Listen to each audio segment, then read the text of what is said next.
Welcome to Luca is a Billionaire, where the only thing I invest in is your answers. You start by opening Settings and tapping Battery, then Battery Health and Charging. You must be on the actual device. Remote apps don't read Apple's internal metrics. Once done, you'll immediately see maximum capacity, expressed as a percent, and whether peak performance capability is normal. Make sure to note the percent number. It's the single measurement Apple provides for long-term battery wear.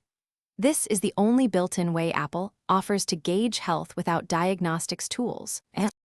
You now interpret the details. Maximum capacity percent tells how much charge your battery holds versus new, and peak performance capability reveals whether iOS is applying performance management. If it says your battery supports normal peak performance, your phone won't be throttled.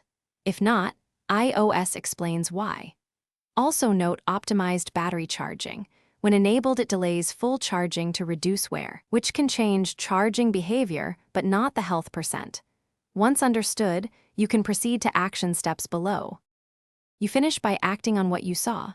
If maximum capacity is about 80% or lower, or the screen flags service recommended, arrange an Apple-authorized battery replacement.